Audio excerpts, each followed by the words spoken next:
السلام علیکم۔ ویڈیو سے سٹارٹ سے پہلے ایک ریکویسٹ ہے کہ آپ کائنڈلی ویڈیو کو لائک اور کمنٹ ضرور کر دیا کریں تاکہ مزید لوگوں تک یہ ویڈیو پہنچے، اور درود شریف ایک مرتبہ درود شریف ضرور پڑھ لیجیے۔ جزاک اللہ خیر۔ اور اس کے راوی ہے حضرت تمیم ابن اوس الداری رضی اللہ تعالی عنہ، ان کی کنیت ہے ابو رقیہ، وعن ابی رقیہ تمیم ابن اوس الداری رضی اللہ تعالی عنہ قال، انہوں نے فرمایا ان رسول اللہ صلی اللہ علیہ وسلم قال، کہ فرمایا ہے نبی اکرم صلی اللہ علیہ وسلم نے الدین والنصیحہ۔ اب یہ دو الفاظ ہیں۔ دین تو نام ہے نصیحت کا، خلوص کا۔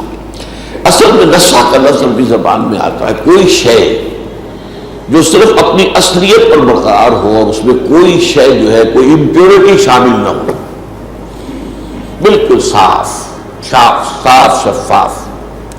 تو اسی طرح انسان کی نیت جب صاف اور شفاف ہوتی ہے اور اس کے اندر کوئی اور شے شامل نہیں ہوتی، مثلاً فرض کیجئے کہ میں آپ کو کسی اچھی بات کی دعوت دے رہا ہوں، یہ کام تو اچھا ہے، لیکن ہو سکتا ہے کہ اس میں میں اپنی برتری آپ پر ثابت کر رہا ہوں، تو یہ خالص نہیں رہی بات، اب اس کے اندر ملاوٹ آ گئی ہے۔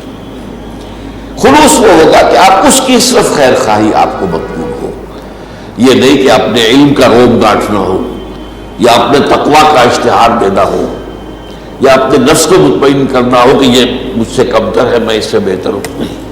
اگر یہ شے شامل ہو گئی تو وہ بات خالص نہیں رہی، یہ دودھ خالص نہیں ہے جس کے اندر پانی ہی نہیں جوہر کا پانی ملا دیا گیا، یا کسی گندی نالی کا پانی ملا دیا گیا۔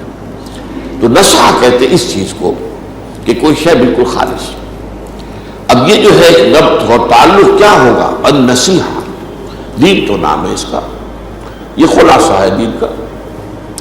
یوں سمجھئے کہ دین کی ایک حقیقت ہے، یہ یوں کہیے کہ دین اللہ کا جو ہے ایک حقیقت واحدہ ہے، البتہ اس کو بیان کرنے کے اسلوب جدا جدا ہے۔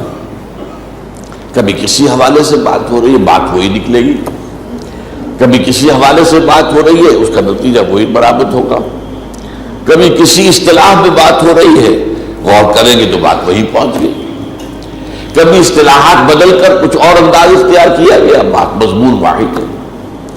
جس کی مثال اگر آپ دیں تو جو لائل پور کہلاتا تھا فیصل آباد، اس کا گھنٹہ گھر ہے، اب 8 بازار ہیں جو اس گھنٹہ گھر پر آ کر جمع ہو رہے ہیں، جس دروازے سے داخل ہو جائیں، جس بازار سے داخل ہو جائیں، تو گھنٹہ گھر تو سامنے آئے گا، گھنٹہ گھر پہنچ جائیں گے۔ تو دین کی حقیقت جو ہے حقیقت واحدہ، اس کو بیان کرنے کے لیے بے شمار اسلوب ہے، جس کو کہا گیا ہے ایک شعر کے اندر کہ ایک پھول کا مضمون ہو تو 100 رنگ سے باندھو۔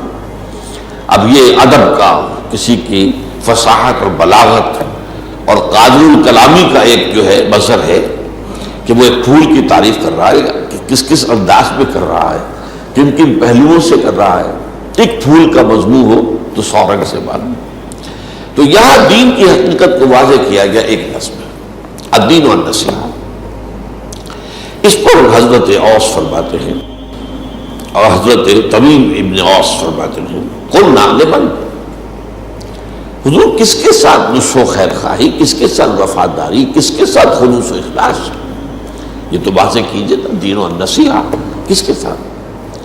اب یہ الفاظ آتے ہیں قال للہ ولکتابہ ولرسولہ ولأئمۃ المسلمین وعامتہم،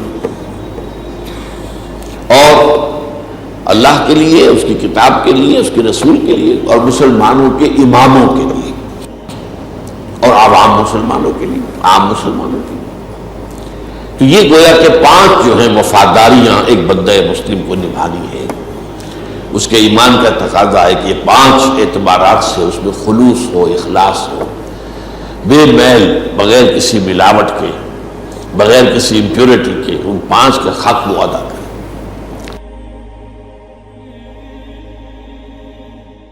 مزید اسلامی واقعات اور بیانات کے لیے ہمارے چینل کو سبسکرائب کرنا مت بھولیے اور لیٹسٹ اپڈیٹ کے لیے بیل آئیکن پر کلک کرنا مت بھولیے۔ جزاک اللہ خیر۔ السلام علیکم۔